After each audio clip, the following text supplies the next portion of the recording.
Keď som dostal list od starého strýca, nedával som mu veľkú váhu.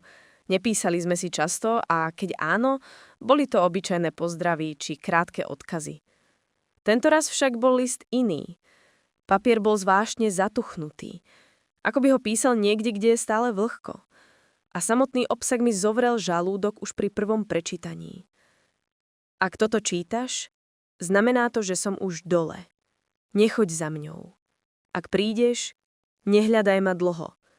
A keď nájdeš zošity, čítaj len raz. Nič viac. Žiadny podpis. Len iniciály M.K.H. Hoci ma varoval, vo mne sa niečo pohlo. Možno zviedavosť, možno výčitky, že som ho roky ignoroval. O týždeň som už sedel v autobuse smerom k dedine. Fabrika na okraji lesa stála stále tam, kde som ju pamätal z detstva.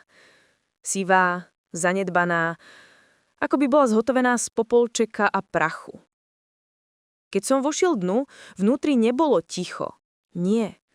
Ozýval sa tam jemný, neustály šuchot, ako by sa niekde v potrubiach skrývali malé zvieratá, ale rytmus bol príliš rozumný. Zhlboka som sa nadýchol, prešiel hálou a zamieril k starým železným schodom do podzemia. Moje nohy si ich pamätali, aj keď hlava nie. Bol to ten zvláštny pocit déjà vu, ktorý nechceš cítiť, ale nedokážeš sa ho zbaviť. Dole v choďbe bolo vlhko, steny boli obraskené plesňou a niektoré časti potrubia ešte stále ticho kvapkali. A tam, na zemi, v miestnosti bez okien, ležalo niekoľko zošitov. Boli pohádzané, ako by ich niekto v panike nechal spadnúť. Zdvihol som prvý, na obale boli opäť tie isté iniciály. M.K. Otvoril som ho a prečítal prvú vetu. Dnes som počul, ako stena dýcha. Myslel som si, že je to len obrazné. Nebolo. Strýkové zápisky opisovali jeho zostupy do podzemia, skúmanie starých potrubí, technológií a zabudnutých miestností. Ale čím hlbšie v zošite som čítal, tým menej išlo o techniku a tým viac o niečo iné. Písal, že v stenách cíti pohyb, že niektoré zvuky sa opakujú, aj keď to neurobí žiaden človek, že šum v potrubí niekedy vyslovuje spoluhlásky. A potom mená. Mená ľudí, ktorí sem chodia. Zamrazilo ma, keď som prečítal ďalší zápis. Niekedy mám pocit, že toto miesto je staršie ako fabrika. Staršie ako dedina.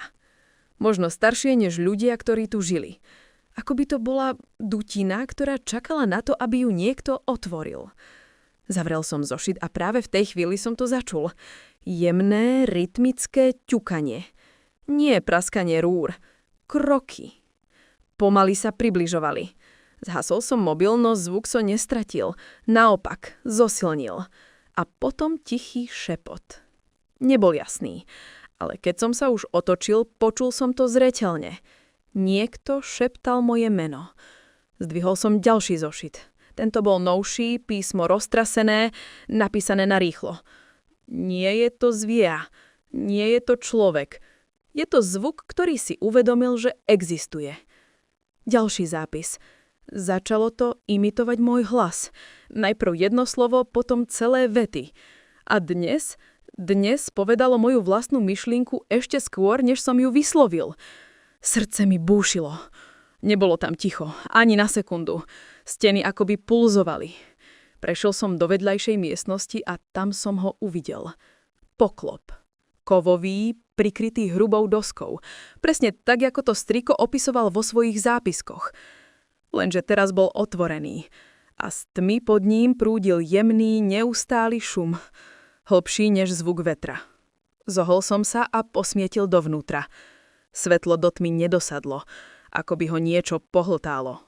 Nebol tam vzduch ani priestor. Bola tam prázdnota, ktorá mala vlastnú vôľu.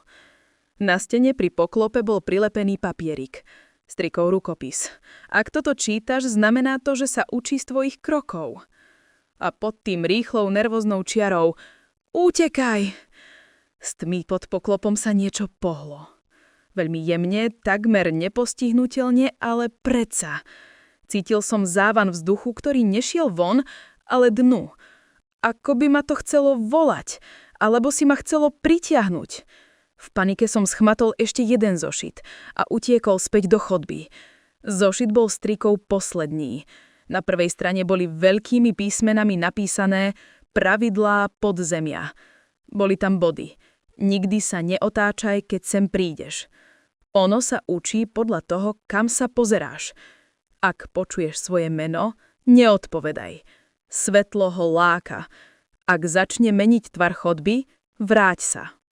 Ak nájdeš moje telo, nie som to ja, znič to. Nestihol som dočítať. Spoza rohu sa ozvali rýchle kroky. Škrabavé, vlhké, nepravidelné. Akoby niečo, čo nikdy nechodilo po nohách, sa teraz učilo behať. Rozbehol som sa po schodoch nahor. Steny sa akoby zužovali. Chlad zosilnil. Šepot za mnou naberal na intenzite. A potom ten hlas, môj vlastný hlas, povedal: vráť sa. To nebol strýko. To nebola ozvena. To bolo niečo, čo ma pozorovalo a učilo sa podľa mne. Keď som vybehol von z fabriky, tresol som dverami tak silno, až sa rám zatriesol. Dýchal som rýchlo, pod mi steká po chrbte. V ruke som držal iba jeden zošit. Ostatné zostali tam dolu. Otvoril som ho. Bol prázdny. Každá stránka čistá. Akoby všetko, čo bolo napísané, niečo vymazalo a odvlieklo späť. Opustil som dedinu ešte ten istý deň. Ale odvtedy, keď v noci ležím v tichu, občas počujem ťukanie v stenách môjho bytu. Raz, dvakrát, potom pauza, ako kroky. Ako niečo, čo si pamätá moje tempo. A keď je noc najtichšia, začujem šepot. Najprv moje meno. A potom vetu, ktorá bola v strýkovom prvom zápise. Dole je stále hlbšie ako včera. A ja viem, že to neskončilo tam, v tej fabrike. Naučilo sa ma. A teraz sa učí ďalej.